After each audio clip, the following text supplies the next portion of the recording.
There's an interesting medrash. The medrash is Yalkut Shimoni and tells us as follows. The sons of Korach had a dilemma. On the one hand, they should really stand up for Moshe Rabbeinu when he walks into the room, because he was clearly a Torah scholar. The fact that their father was arguing with him, separate issue, but he was clearly a Torah scholar. The Torah says, for a Torah scholar, you stand up for it. You show him covet. You respect him. You honor him. On the other hand, my father would go nuts if I'm giving honor to the other side. They had a shiloh. They didn't know what to do. When they saw that all Klal Yisrael, everybody stands up for Moshe Rabbeinu, so they also stood up for him. What did that mean? How did the Klal Yisrael standing up for him answer up their dilemma? Because they also had the other thing, that their father. The rest of Klal Yisrael didn't have the other part of the shiloh about the father.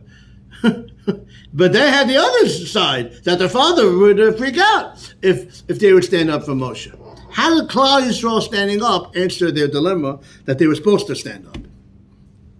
So the Sefer Nachlas Yaakov, I believe it was written by Rabbi Yaakov Belisa, or others for him, says an interesting pshat, and that's as follows.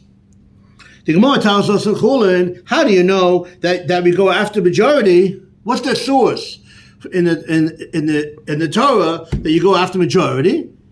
The halacha is because of Maka Aviv Chayiv Misa. If a person hits his father, he gets the death penalty. You hit him and he dies. So you kill the son.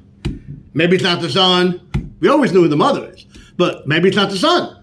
Says the Gemara, because since most cohabitation comes from the husband, so if Reuven is a son of Leah, so we assume that Yaakov is the father, and therefore you kill Yaakov. According to that Gemara, now we know the answer to the question. Because the whole idea that we go after majority comes from the father. So when the Bnei Korach saw all of the Klal Yisrael, the entire Jewish people, standing up for Moshe Rabbeinu, so they also stood up. Why? Because either way, they were good. So I'm going to follow what Klal Yisrael does. Since they stood up for him, we're going to stand up also.